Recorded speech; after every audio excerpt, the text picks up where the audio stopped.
السلام عليكم ورحمة الله تعالى وبركاته. وعليكم السلام ورحمة الله وبركاته.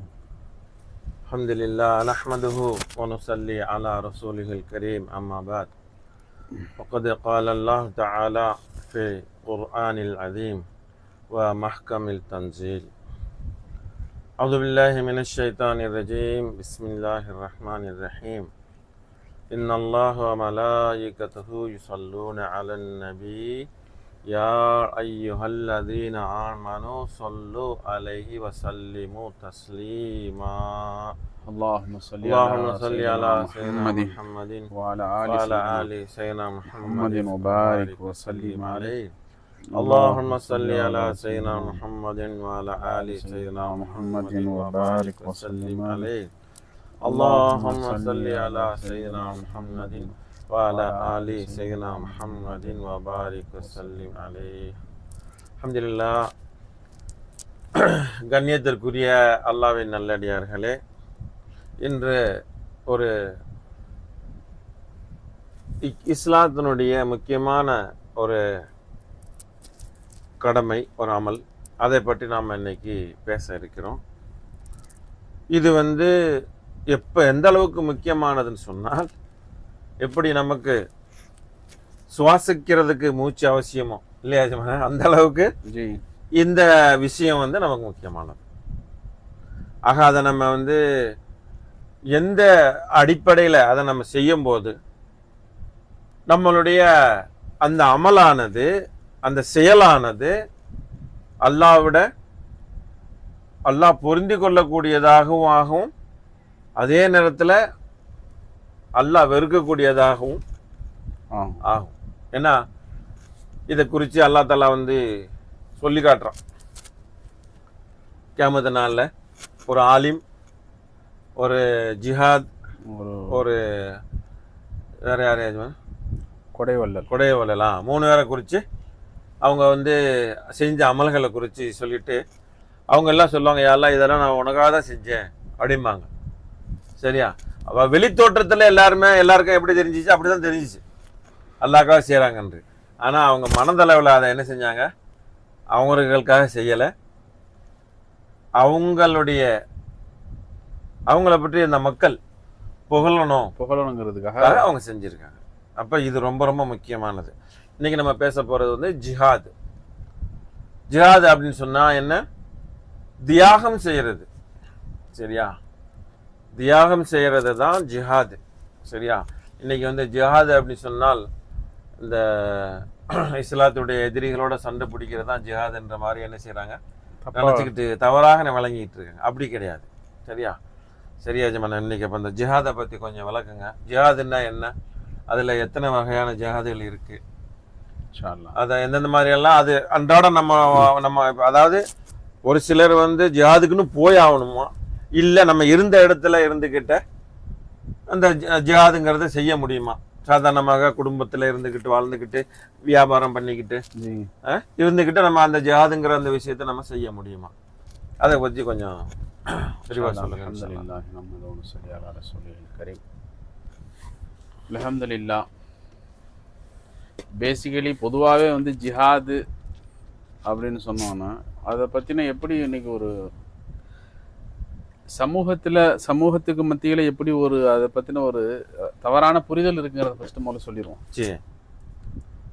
பொதுவாகவே இஸ்லாமியர்கள்ட்ட ஜிஹாத் என்ற ஒரு முறை இருக்குது. அதை கொண்டு அதனுடைய நோக்கம் என்னன்னு சொன்னால் முஸ்லீம் அல்லாதவர்களை கொலை செய்வது அப்படிங்கிற மாதிரி ஒரு தவறான புரிதலை உண்டாக்கி இருக்கிறாங்க. ஆனால் அப்படியாக எந்த ஒரு இஸ்லாம் எந்த வகையிலும் அதை அனுமதிக்கவே இல்லை. காரணம் இல்லாமல்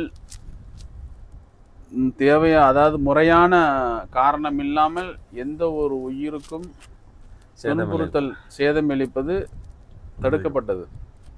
அப்போ இஸ்லாம் இது வன்மையாக ரொம்ப கடுமையாக போதிக்கக்கூடிய விஷயம். அப்போ அதனால எந்த வகையிலையும் இஸ்லாம் முழுக்க மனித சமுதாயத்துக்கு தீங்கு இழைப்பதற்கு இஸ்லாம் விரோதமானது. கண்டிப்பா. யாரெல்லாம் மனித சமுதாய, அதாவது அல்லாஹ் குர்ஆன்ல சொல்றான், ஒரு ஒரு மனிதரை கொலை செய்தது ஒட்டுமொத்த மனித சமுதாயத்தை கொலை செய்வதற்கு சமம் என்பதாக அல்லாஹ் குர்ஆன்ல சொல்லக்கூடிய மார்க்கம். இப்படியாக ஒரு நல்ல முறையை கற்றுத்தரக்கூடிய மார்க்கம் இஸ்லாம்.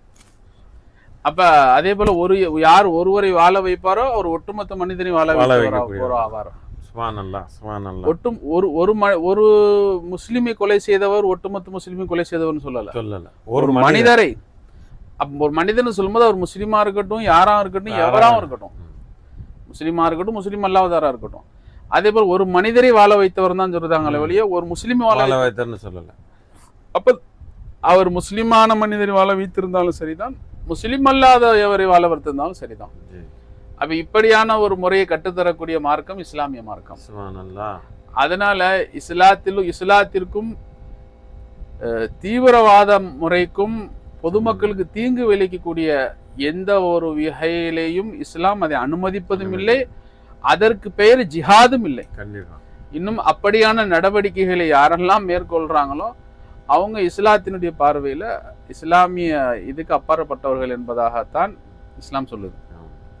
அதனால மனித குலத்துக்கு அப்ப அந்த எந்த வகையிலையும் மனிதர்களுக்கு தீங்கு விளைவிக்கக்கூடிய, மனிதர்களுக்கு விரோதம் பொதுவாகவே மனித சமுதாயத்துக்கு தீங்கு விளைவிக்கக்கூடிய, அச்சுறுத்தல் ஏற்படுத்தக்கூடிய எந்த ஒன்றும் இஸ்லாமிய கடமையும் கிடையாது, இஸ்லாமிய நெறிமுறையும் கிடையாது.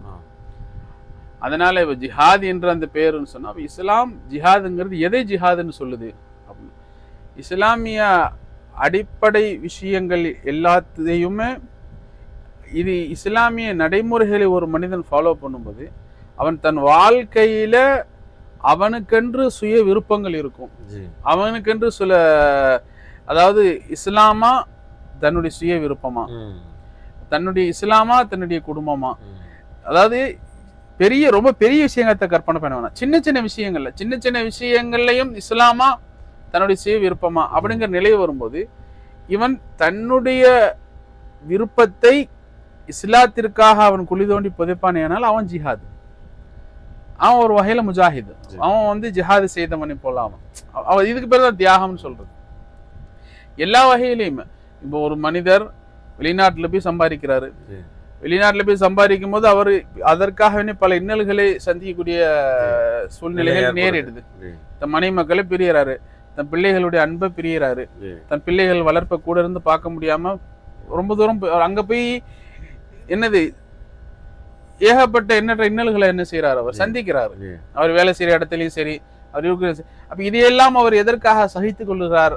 என்னுடைய மனைவி பிள்ளைங்களை நான் நல்ல முறையில் வச்சிருக்கணும், அவங்களுக்கு முறையான ஒரு நல்ல ஒரு பொருளாதாரத்தை ஈட்டணுங்கிற என்பதற்காக தன்னுடைய சுய விருப்புகளை அவர் விட்டுறாரு. இதுவும் ஜிஹாது. அப்ப இப்படியாக சின்ன சின்ன சின்ன சின்ன விஷயங்களெல்லாம் தன்னளவு, அதாவது தன்னலம் பாராமல் பிறர் நலம் நாடுவதற்கு பெயரு ஜிஹாது.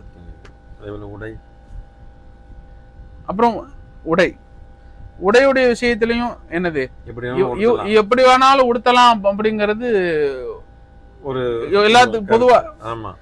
ஆனா இப்படித்தான் உடை அணிய வேண்டும், இப்படித்தான் என்னது ஒழுக்கமான முறையில் உடை அணியணும், ஆணாலும் இருந்தாலும் சரி பெண்ணா இருந்தாலும் சரி. அப்ப இஸ்லாம் எதை போதிக்குது? அவருடைய அதாவது மனித குலத்துக்கு மனித சமுதாயத்துக்கு தீங்கு இழைக்காத வகையில என்ன செய்யுது இஸ்லாம் நம்மளுக்கு நேர இந்த விஷயங்களை கற்றுத்தருது. அப்ப இந்த மாதிரியான பேசிக்கலி பொதுவான விஷயங்கள்ல, அதாவது உதாரணத்துக்கு இன்னைக்கு ஜிஹாதுன்னா எப்படி இன்னைக்கு மக்கள் மத்தியில அதாவது கற்பிக்கப்பட்டிருக்குது தவறான முறை அப்படின்னு சொன்னா, மனித குலத்திற்கு தீங்கிழைப்பதற்கு பேர் ஜிஹாது அப்படின்னு நினைச்சிட்டு. ஆனால் ஆக்சுவலி ஜிஹாது என்னன்னு சொன்னா தன் நலத்தை கைவிட்டு மனித குலத்திற்கு நன்மை செய்வதற்கு பேர் ஜிஹாது. அப்ப தன்னலம் பாராமல் தன் நலத்தையும் கைவிட்டு ஒட்டுமொத்த மனித சமுதாயத்துக்கு நன்மை பயக்கும் செயலை ஒருவர் செய்வாரே ஆனால் அவரு ஜிஹாது செய்யக்கூடியவர். ஆனா இன்னைக்கு மக்களுடைய தவறான எப்படி கற்பிக்கப்படுதுன்னு சொன்னா, மனித குலத்துக்கு தீங்கிழைப்பதற்கு பேர் ஜிஹாதுங்க. மனித குலத்துக்கு தீங்கிழைப்பதற்கு பேர் ஜிஹாதும் இல்லை, அதை எந்த இஸ்லாமும் விரும்பவும் இல்லை. அப்ப இஸ்லாம் கட்டுத்தரக்கூடிய ஜிஹாது என்பது எல்லா விஷயத்திலையுமே இருக்குது. தன்னுடைய சுய விஷயங்கள், தன்னுடைய சுயநலத்தை, தன்னுடைய சுய இஷ்டத்தை என்னது அல்லாஹ்வுக்காகவும் அல்லாஹ்வுடைய ரசூலுக்காகவும் அவர் விட்டு கொடுத்து, உதாரணத்துக்கு ரசூல் ஸல்லல்லாஹு அலைஹி வஸல்லம் காலத்துல நிறைய அந்த காலத்தினுடைய சூழல்ல எதிரிகளோடு போர் செய்யக்கூடிய சூழ்நிலை ஏற்பட்டது. அந்த மாதிரியான காலகட்டங்கள்ல அப்பதான் ஒரு நபி என்னது இது திருமணம் ஆயிருந்திருப்பாங்க. திருமணமாகி ஒரு நாள் தான் ஆயிருந்திருக்கும். அங்க திருப்பி அந்த எதிரிகளோடு சென்று சண்டையிடுவதற்கான ஆள் தேவைப்பட்டிருக்கும். உடனே அவர் தன்னுடைய திருமண பந்தத்தையும் என்னது தியாகம் செஞ்சுட்டு அவர் என்ன செஞ்சிருவாரு, இஸ்லாத்துக்காக அல்லாஹ்வுக்காக அல்லாஹ்வுடைய ரசூலுக்காக என்ன செஞ்சிருவாரு, போருக்கு. அப்ப அங்க போரிட்டு போறாங்களே, அந்த எதிரிகள் மூலமாக ஒட்டுமொத்த மனித சமுதாயத்துக்கும் அச்சுறுத்தல், ஒட்டுமொத்த மனித சமுதாயத்துக்கும் அந்த எதிரிகள் மூலமாக அச்சுறுத்தல். அப்ப இவர் தன் நலத்தையும் தியாகம் செய்து அந்த எதிரிகளோடு சேர்ந்து சண்டையிட்டு அந்த எதிரிகளை கொண்டு மனித சமுதாயத்துக்கு ஏற்பட இருக்கக்கூடிய தீங்குகளை தடுக்கிறார். தீங்குகளை தடுக்கிறார். அப்ப இவர் சுயநலத்தையும் விட்டு மனித சமுதாயத்துக்கு நன்மை பேக்கு. அப்ப யார் தன் சுயநலத்தையும் தியாகம் செய்து தன்னலத்தையும் பாராமல் மனித சமுதாயத்துக்கு யாரெல்லாம் நன்மை பயக்கும் விதமாக யாரெல்லாம் பாடுபடுறாங்க, இவங்க எல்லாருமே ஜிஹாதிகள் தான். புது மாப்பிள்ள யாராவது புது மாப்பிள்ள விட்டு விட்டு கிளம்புவாரா, போவாங்க. இஸ்லாம் ஏன்னா இஸ்லாம் இந்த மாதிரியான முறைகளை எல்லாம் சொல்லி கொடுத்து மனிதர்களை பக்குவப்படுத்துது, பண்படுத்தக்கூடிய. என்ன அல்லாஹ் குர்ஆன்ல சொல்லும் போது, யா அய்யுஹல்லதீன ஆமனு தகுல்லாஹ வபுதகு இலைஹில் வசீலா வஜாஹிது ஃபி சபீலிஹி லஅல்லகும் துஃப்லிஹூன். அப்ப யா அய்யுஹல்லதீன ஆமனு, ஈமான் கொள்ளணும், மூமின்களே நல்லா. அப்ப ஈமான் கொள்ளணும். வபுதகு யா அய்யுஹல்லதீன ஆமனு தகுல்லா, தக்வா செய்யணும். ஈமான் கொள்ளணும், தக்வா இறையச்சம் கொள்ளணும். வபுதகு இலைஹில் வசீலா, அதே போல அல்லாஹ் அளவிலே தன்னை நெருக்கி வைக்கக்கூடிய ஒரு வசீலாவை என்ன செய்யணும், தேடிக்கொள்ளணும். அப்புறம் இறை வழியிலே இறை பாதையிலே என்னது இவர் முயற்சி செய்யணும். அதான் ஜிஹாது செய்யணும், தியாகம் செய்யணும். தன்னுடைய உடல், பொருள், நேரம், அது ஜிஹாது பல வகையிலும் இருக்கு. தன் உடல் ரீதியிலையும் மனித சமூக, அதாவது மனித சமுதாயத்தினுடைய நலவுக்காக. ஏன்னா இஸ்லாம் அல்லாஹ் ரசூலுடைய விருப்பம் எதை சார்ந்து இருக்கும், மனித சம்பந்தம் நல்லவே சார்ந்துதான் இருக்கும் கண்டிப்பா. அப்ப அந்த இடத்துல இவரு தன்னுடைய தன் உடலை மனித சமுதாயத்துடைய நலவுக்காக அல்லாஹ் ரசூலுடைய உத்தரவுக்கு இணங்க தன்னுடைய சுயநலத்தை விட்டு கொடுக்கிறார், தியாகம் செய்கிறார். தன் உடல், பொருள், தன் பொருளால ஜிஹாது செய்யறார். அதாவது தன்னுடைய பொருளாதாரத்தை, தன்னுடைய பொருளை என்ன செய்யறாரு, மனித சமுதாய நலவுக்காக அல்லாஹ் ரசூலுக்காக என்ன செய்யறாரு, கொடுக்கிறாரு. பொருள், தன் உடல், பொருள், நேரம், தன் நேரத்தை ஒருவர் தன்னுடைய நேரத்தை அல்லாஹ் ரசூலுக்காக வேண்டி செலவழிக்கிறான்னு சொன்னா அவரும் ஒரு வகையில ஜிஹாது. தன் பொருளை ஒருவர் அல்லாஹ் ரசூலுக்காக செலவழிக்கிறான்னு சொன்னா அவரும் ஜிஹாது. தன் உடல் உழைப்பால ஒருவர் தன் உடல் உழைப்பின் மூலமாக அல்லாஹ் ரசூலுடைய விஷயங்களை ஃபாலோ பண்ணி மக்களுக்கு அவர் நன்மை செய்வார்னு சொன்னால் அவரும் யாருதான், ஜிஹாதி தான். அப்ப இது எல்லாம் ஜிஹாது, இதற்கு பெயரு தான் ஜிஹாது. அப்ப ஜிஹாதுங்க என்பது பொதுவாகவே ஒரு மனிதனாக வாழ்வதற்கு, ஒரு மனிதன் நல்லொழுக்கம் உள்ளவனாக வாழ்வதற்கு, ஒரு மனிதன் பிறருக்கு பயனுள்ளவனாக வாழ்வதற்கும், இன்னும் தன்னை படைத்த ரப்புக்கும் தன் வழிகாட்டியான தூதருக்கும் வழிபட்டு நடப்பதற்கும் அந்த மனிதனை நல்முறையில் தயார்படுத்தக்கூடிய ஒரு வழிமுறைக்கு பேரு தான் ஜிஹாது. பண்படுத்துதல் கூடிய முறைதான் ஜிஹாது. அப்ப ஜிஹாதுன்னு நாம எங்கேயோ கற்பனை பண்ணி வச்சிருக்கிறோம். ஜிஹாதுன்னு நம்ம கற்பனை பண்ணி அதை மக்கள் மத்தியில பரப்பி, ஜிஹாதுன்றாலே என்னது ஒட்டுமொத்த மனித சமுதாயத்தையுமே தீங்கு விளைவிப்பது. அப்படி அதே போல சமீபத்துல என்னது ட்ரெண்ட், லவ் ஜிஹாது. அது என்ன லவ் ஜிஹாதுன்னே தெரியல. அது இஸ்லாத்துக்கும் அதுக்கும் எந்த வகையில சம்பந்தம்னு யாருக்குமே தெரியல. சொல்றவங்கள்ட்டயாவது போய் கேட்கணும் எந்த வகையில இதுக்கு சம்பந்தம். இது உள்ளவர் பெண் பக்கமே போக மாட்டாரு. ஜிஹாதுன்னு அதாவது லவ் ஜிஹாதுன்னா அவர் லவ் பண்றாரு, ஒரு பெண்ணை லவ் பண்றாரு. அப்ப லவ் பண்ணுவதன் மூலமாக அவன் ஆதாயம் பெறான். ஆமா. அப்ப ஜிஹாதுன்னு சொன்னா இப்ப நம்ம சொல்லிட்டு தனக்கு இருப்பதை தியாகம் செய்வதற்கு பேரு ஜிஹாது. அவன் லவ் பண்ணி தனக்கு நன்மை தேடிக்கிறான். அது எப்படி ஜிஹாதா போகும்? அது எப்படி லவ்? அது வார்த்தையே பொருத்தமில்லாத வார்த்தை. அதாவது இப்படித்தான் என்னது மக்களை, அதாவது ஏதாவது ஒரு பேரை சொல்லி இஸ்லாம் அப்படி சொல்லுது, இஸ்லாம் இதெல்லாம் ஒரு காலம் அனுமதிக்கும் இல்லை, ஒருபோதும் இரண்டாவது ஒரு பெண் ஒரு நபர் ஒரு ஆண் இன்னொரு பெண்ணை தவறான முறையில காதல் கொள்வதும் ஒருவர் தொடர்பு கொள்வதே இஸ்லாம் அனுமதிக்கிறது கிடையாது. அதுக்கே முதல்ல இஸ்லாம் பெர்மிஷன் கொடுக்கலையே, லவ் ஜிஹாதுக்கு எப்படி பெர்மிஷன் கொடுக்கும்? ஒரு அந்நிய பெண்ணோடு இன்னொரு பெண்ணு அவங்க 2 பேரும் லவ் பண்ணுவதற்கு, அவங்க இருவரும் தன்னை காதலை இது பண்ணிக்கிறதுக்கு இஸ்லாம் எந்த வகையிலும் அனுமதி கொடுக்கவே இல்லை. அதுக்கு இஸ்லாத்துக்கும் சம்பந்தமே இல்லை. அதே எப்படி அப்படி லவ் ஜிஹாதுக்கு எப்படி இஸ்லாம் அனுமதி? அப்ப அதெல்லாம் சும்மா ஒரு கட்டுக்கதை. அது ஒரு என்ன சொல்றது, கெட்ட பெயர் உண்டாக்குறது அந்த மாதிரியான. அதனால இப்ப எதுக்கு சொல்லுவோம் சொன்னா, ஜிஹாதுன்னு சொன்னா அது ஒவ்வொரு இஸ்லாமியனுடைய இதுலயும் என்னது அவனை பண்படுத்துவது, அதாவது ஒவ்வொரு தனி மனிதனுடைய சுய ஒழுக்கத்துக்காக வேண்டி, சுய பண்படுத்துதலுக்காக வேண்டிதான் ஜிஹாது. எதற்கு? அதான் சொன்னா, பொருள் தன் உடல் ரீதியிலையும் பொருள் ரீதியிலையும் நேர ரீதியிலையும் தன் சுயநலத்தை தியாகம் செய்து மக்களுடைய பொது நலத்துக்காக வேண்டியதை அர்ப்பணம் செய்வதற்கு பேரு ஜிஹாத். மக்களுடைய பொது நலம்னா என்ன? அல்லாஹ் ரசூலுக்காக அதை என்னது அர்ப்பணம் செய்யறது. அல்லாஹ் ரசூலுடைய கட்டளை என்னுடைய விருப்பமா, அல்லாஹ் ரசூலுடைய கட்டளையா?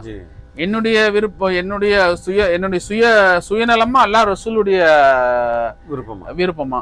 அப்ப இது எல்லாத்தையும் பாக்குறாரு. பார்க்கும்போது அல்லாஹ் ரசூலுடைய விருப்பத்தை என்ன செய்யறாரு? தன் விருப்பத்துக்கு முன்னாடி தன்னுடைய சுயநலத்தை என்ன செஞ்சாரு? திறந்துறாரு. இதுக்கு பேர் ஜிஹாது. ஜிஹாது இஸ்லாமிய பார்வையில பல வகையிலும் ஜிஹாத் இருக்குது. பொதுவாக நபி ஸல்லல்லாஹு அலைஹி வஸல்லம் அவங்க சொல்லும்போது 2 வகையான ஜிஹாத சொன்னாங்க. ஒன்னு ஜிஹாதுல் அக்பர், இன்னொரு ஜிஹாதுல் அஸ்கர். ஒரு போர், அந்த நேரத்துல எதிரிகளோடு அந்த ஒரு போருக்கு போயிட்டு சஹாபாக்கள் எல்லாம் திரும்பி வராங்க.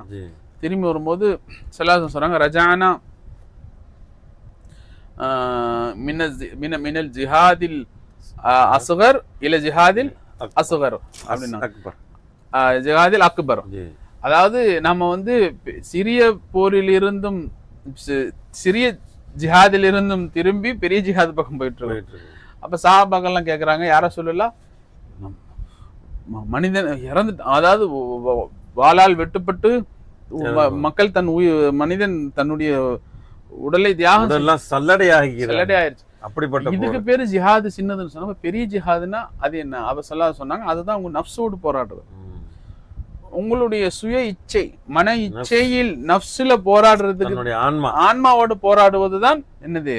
ஜிஹாதுல் அக்பர், பெரிய ஜிஹாதுலே பெருசு. அப்ப மனிதனோடு மனிதன் சண்டையிடுவதற்கு பேர் ஜிஹாது கிடையாது. ஒரு மனிதன் தன்னுடைய சுய ஒழுக்கத்துக்காக வேண்டி தன்னை படைத்த ரப்பின் சன்னிதானத்தில், தன்னை படைத்த ரப்புடைய சமூகத்தில் தன் தலையை தாழ்த்துவதற்காக, தன்னை தாழ்த்திக் கொள்வதற்காக, தன்னுடைய அதாவது சரணாகதியை பறைசாற்றுவதற்காக வேண்டி தன்னுடைய சுய விருப்பம் என்ற, தன்னுடைய ஈகோ என்ற மன இச்சை ஒன்று இருக்கும் அல்லவா, அதனோடு அன்றாட வாழ்க்கையில் அவன் தன்னுடைய ஈகோவோடு, தன்னுடைய சுய மன இச்சையோடு ஒவ்வொரு நாளும் போராடுவதற்கு பெயர் தான் பெரிய ஜிஹாத்ன்றாங்க. அப்ப இந்த போராட்டம் ஒவ்வொரு முஸ்லிமுக்கும் இருக்கணுமா இல்லையா? கண்டிப்பா. வேற ஒரு எதிரியோட நீங்க போய் சண்டைறது விடுங்க, அதை பத்தி இஸ்லாம் பெரும்பாலும் வலியுறுத்தவே இல்லை. அதிகமாக இஸ்லாம் வலியுறுத்தக்கூடிய ஜிஹாது ஒவ்வொரு தனி மனிதனும் தன்னுடைய தனிப்பட்ட வாழ்க்கையில் தன் சுய ஒழுக்கத்துல தன்னுடைய மனதோடு, தன் மன இச்சையோடு என்னது போரிடுறது, அதோடு போராடுறதுதான். தன் ஆத்மாவோடு, தன் ஆன்மாவோடு என்னது போராடுவது. தன்னுடைய இப்ப எந்த வகையில போராடுறது? தன்னுடைய ஆன்மா சொல்லுவது, தன்னுடைய மனோ இச்சை சொல்லுவது சரியா, அல்லாஹ் ரசூல் சொல்லுவது சரியா?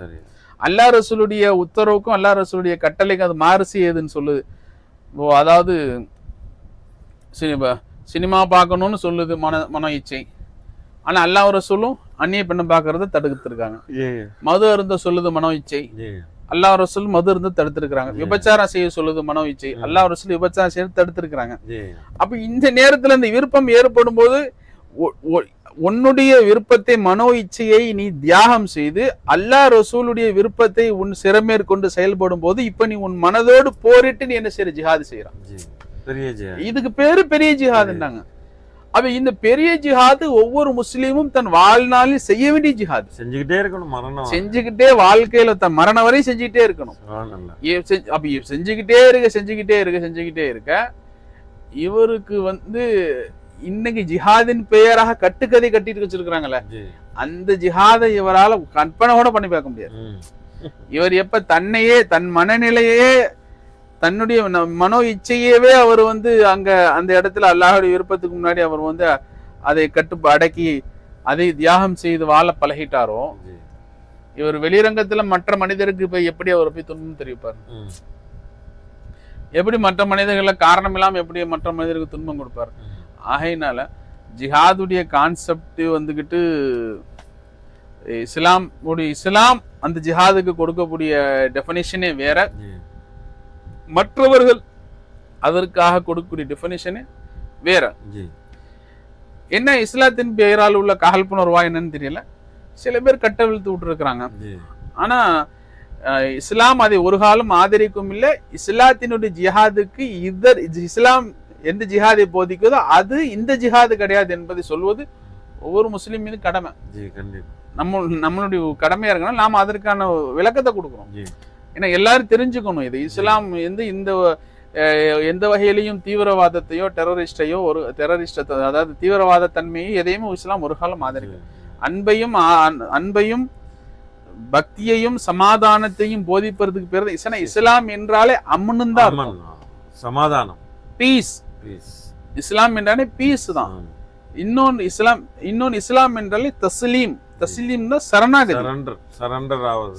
எப்பவுமே ஒரு மனிதன் தன் வாழ்நாளில் சரணாகதியுடைய நிலையை முன்னிறுத்தியே தான் வாழணும். யாரு முன்னாடி சரணாகதி? தன்னை படித்த ரப்பு முன்னாடி சரணாகதி ஆகிட்டே இருக்கும். இறைவன் முன்னாடி சரணாகதியை சமர்ப்பணம் செய்து கொண்டே இருக்கணும். இன்னொன்னு அமைதியையும் தன்னிலும் தன் மனதிலும் அமைதி, தன்னை சார்ந்தவர்களிலேயும் அமைதி, தன் முஹல்லாவிலும் அமைதி, தன் சொசைட்டியிலும் அமைதி, தன் சமூகத்திலும் அமைதி, தான் சார்ந்திருக்கும் நாட்டிலும் அமைதி, உலகத்திலும் அமைதி. அப்ப எல்லா வகையிலுமே அமைதியை விரும்பக்கூடியவன் தான் இஸ்லாமியன். இஸ்லாத்தை அழிக்க முடியுமா? அவர் தான் முஸ்லீம். இஸ்லாத்தை அழிக்கணும்னு நிறைய பேர் முயற்சி பண்றோம். இஸ்லாத்தை அழிக்கணும் முயற்சி பண்றோம்.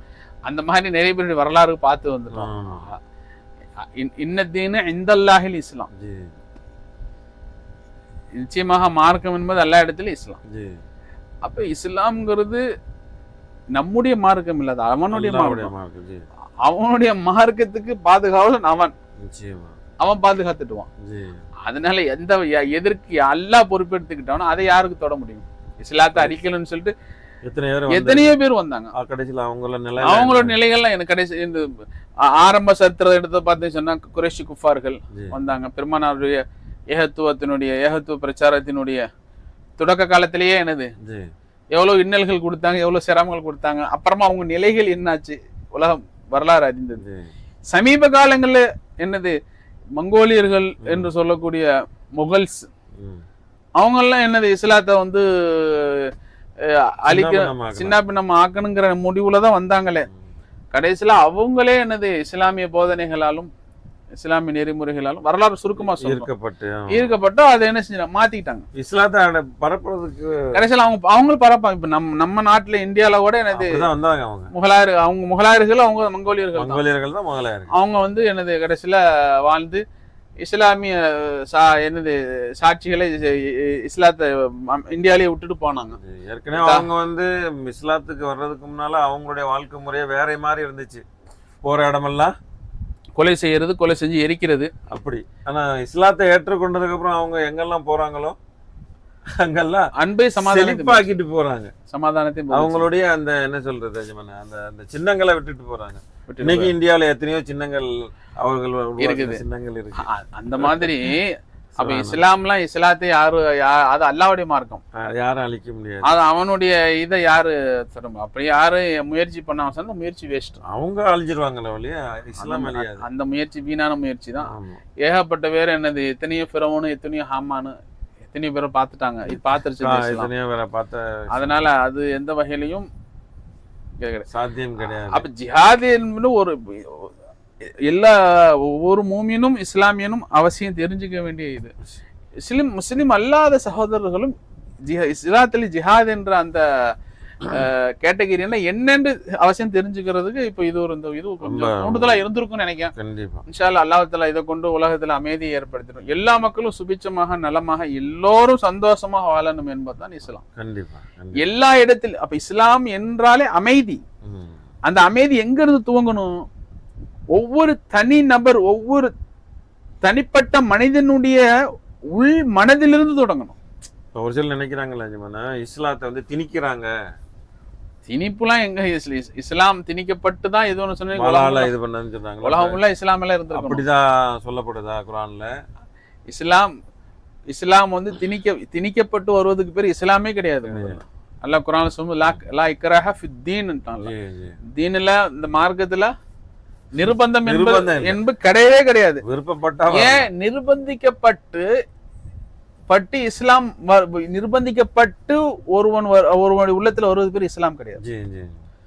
இஸ்லாம்ங்கிறது அது வந்து ஃபித்ரத், அது மனிதனுடைய இயற்கை நிலை. அது அப்படி வந்தாதான் உண்டு. காசுக்காக ஒருத்தர் மிரட்டி காசு நீ வா 2 கோடி ரூபாய் தரேன் பொண்ணுக்காக சொத்துக்காக அப்படி எல்லாம் வந்துகிட்டு இஸ்லாம் வந்து இஸ்லாம்ங்கிறது மனப்பூர்வமாக ஒருவன் இஸ்லாம் சொல்லி வேணா பேரளவுலையும் பேர் இஸ்லாமிய பேர் வச்சு இஸ்லாமிய வாழ்க்கையை வாழ்வதை போன்று வெளியிலே தெரிஞ்சுக்கலாம். ஆனா மனதளவிலே அவர் இஸ்லாமியரா யாருங்கிறது அல்லாஹ்வுக்கு தான் தெரியும். கண்டிப்பா. அதுல இஸ்லாம் வந்து அந்த இதுல கரெக்டா அது அவருக்கு ஊருடைய, அதாவது அதான் சொல்லணும்ல, இஸ்லாம் என்பது ஒவ்வொரு தனி நபர், ஒவ்வொரு தனிப்பட்ட மனிதனுக்கும் அவனை படைத்த இறைவனுக்கும் உண்டான தொடர்பு. அப்போ ஒவ்வொரு தனி மனிதனும் அவனுடைய தன்னுடைய சுய மனநிலையை அவன் பரிசோதனை செஞ்சு பார்த்துக்க வேண்டியதான். எனக்கும் என்னை படைத்த இறைவனுக்கும் உண்டான தொடர்பு எப்படி இருக்குது? இப்ப நான் இஸ்லாமியனா யாருங்கிறது அவனுக்கு தெரியும். வெளிரங்கத்துல எத்தனை பேர் இஸ்லாம் பெயர் சொல்லி என்னது இருக்கிறாங்க அவங்களுடைய. ஆனா உண்மையிலேயே இஸ்லாம் என்பது இறைவனிடத்தில் அங்கீகரிக்கப்படுறது. இறைவன் வந்து ஒவ்வொரு மனிதனுடைய உள்ளத்தை தான் பாக்குறான். அப்ப அவன் உள்ளம் வந்து உண்மையிலேயே இஸ்லாத்தியுடைய நிலையில இருக்குதா எப்படி இருக்குது அப்படிங்கறது அல்லாஹ் அறிந்து கொள்வான். அதனால இஸ்லாத்தை யாரும் அழிக்க முடியாது. இஸ்லாமை யாரும் வந்து வலுக்கட்டாயமாகவும் வாழ்கால யாரும் திணிக்கவும் முடியாது. அப்படி திணிக்கப்படக்கூடிய ஒரு மார்க்கம் இஸ்லாமிய அப்படி திணிக்க முடியாது. முதல்ல நான் அதான் சொன்னேன், இஸ்லாம்ங்கிறது ஃபித்ரத், அது இயற்கை. ஒரு இயற்கை நிலைய, இயற்கை பண்பை நீங்க எப்படி வலுக்கட்டாயமா திணிப்பீங்க? அது அவரா விரும்பி அதுல இன்வால்வ்மெண்ட் ஆகாத வரையும் அது ஏற்றுக்கொள்ளாது, வரவே வராது. அதனால அது வாளால பரப்பப்பட்டது, திணிக்கிறது. இஸ்லாத்துல திணிப்பு எதுவுமே கிடையாது. காசுக்காக எத்தனையோ மார்க்கத்தின் பேரால சில பேர் சில குற்றம் சொல்லிட்டாங்க. காசு ஆசை காட்டி, கல்வி ஆசை காட்டி, பொருளாசை காட்டி தன் மார்க்கத்தை, தன்னுடைய மதத்தை அவங்க புகுத்துறாங்க. சில மதத்தினர்கள் செய்யறதா சொல்றாங்க. ஆனா இஸ்லாம் அப்படியெல்லாம் எந்த வகையிலும் செய்ய முடியாது. அப்படி செய்து வருவதற்கு பேரும் இஸ்லாமும் கிடையாது. ஏன்னா குர்ஆன் இஸ்லாமத்தினுடைய அடிப்படையை என்ன செஞ்சு பயான் செய்து, அடிப்படையை பறைசாற்றுறது. லா இக்ராஹ ஃபித் தீன், தீனில் கட்டாயம் என்பது வற்புறுத்தல் என்பது கிடையவே கிடையாது. அப்ப யாரு இதற்கு மாற்றமாக யாராவது வற்புறுத்தி ஒருத்தர் செய்யறாருன்னு சொன்னா அவர் வெளிரங்கத்துல இஸ்லாமியனா வேணா காட்சி அளிக்கலாம், உள்ரங்கத்துல இஸ்லாமியனா இருக்கிறாராங்கிறது. ஏன்னா இஸ்லாம் எப்பவுமே வெளி தோற்றத்தை விட உள்ரங்கத்துக்கு தான் மதிப்பு கொடுக்கணும். அதனால உள்ரங்கத்தில் எப்படியோ அப்படித்தான் அவருக்கும் அவருடைய இறைவனுக்கும் உண்டான தொடர்பை கணித்துத்தான் அவர் எந்த அளவுக்கு இருக்கிறார் அப்படிங்கறத ஒழிய வெளி தோற்றம் என்பது இஸ்லாத்துல என்னது செகண்டரி தான். பிரைமரிங்கிறது என்னது உள்ளம் எந்த அளவுக்கு அதை ஏற்றுக்கொள்ளுது, அவர் எந்த அளவு அர்ப்பணிப்போடு இருக்கிறார் என்பதை பொறுத்து தான் இருக்கு. அதனால திணிப்பு வாளால பரப்புறதெல்லாம் அதெல்லாம் சும்மா சுத்த ஒரு அவதூறு தான், கட்டுக்கதைகள். அந்த மாதிரியான எந்த வரலாறும் கிடையாது அப்படிலாம். அதனால இத நாம் இஸ்லாமிய சகோதரர்களும் சரி, முஸ்லிம் அல்லாத சகோதரர்களும் சரி, எல்லாரும் இதை விளங்கி முழு உலகத்திலும் எனது அம்னு சலாமத்து அமைதி பரவணும். அதற்கு நாம் காரணமாக இருக்கணும் எப்பவுமே. ஏன்னா ஒரு தனி மனிதனுடைய வாழ்க்கையில அமைதி வந்துருச்சுன்னு சொன்னா ஒரு இப்ப நான் அமைதியா இருந்தேன்னு சொன்னா நான் என்னை சுற்றி இருக்கவங்களை எப்படி வச்சிருப்பேன்? எல்லாரையும் அமைதியா வச்சிருக்கோம். நான் உள்ளுக்குள்ளேயே பரேஷானா இருந்தா, நான் படவடப்பா இருந்தா என்னை சுத்தி இருக்கவங்களும் படவடப்பா. ஒரு வீட்டுலயே பார்த்தோம்னு சொன்னா ஒருத்தன் அவன் வீட்டுல வீட்டுக்காரர் டென்ஷனா இருந்தான்னு சொன்னா இருக்க எல்லாத்தையும் டென்ஷன் ஆகி போடுவான். கண்டிப்பா இவர் மனசுல அமைதி இல்லாம இவர் டென்ஷனா இருப்பாரு. இருக்கிற அதை செய்ய அதை பண்ணு இதை பண்ணு குடும்பத்தில் இருக்கிற எல்லாரும் என்ன செஞ்சு விட்டுவான். அப்ப ஆக்சுவலி அமைதியின்மை இவன் மனநலத்துல இருக்குது. இவன் அமைதியின்மை இவன் உள்ளத்துல அமைதியின்மை இருப்பதனால இருக்கிற எல்லாத்துக்கும் டென்ஷன். அப்ப அதான் இஸ்லாம் என்ன சொல்லுது, ஒவ்வொரு தனி மனிதனும் அவனுடைய வாழ்க்கையில அவன் என்ன செய்யணும், தன் மனதில தன் ஆள் மனதில் அமைதி. அப்ப அவன் அமைதியா இருப்பதை கொண்டு தன்னுடைய குடும்பத்தை என்ன செஞ்சுக்கிடுவான், அமைதியை. அப்ப இந்த அமைதியை கொண்டு தன் சுற்றுப்புறங்கள், தன் பக்கம் அக்கம் பக்கத்தை விட்டு தன்னுடைய சமூகம், சொசைட்டி, சமுதாயம் இதை எப்படி அமைதிப்படுத்துவோம். தன் வாழக்கூடிய ஊரு, தன் வாழக்கூடிய நாடு, மாவட்டம், இந்த உலகம் முழுவதும் அமைதி பெறுவதற்கு காரணமா.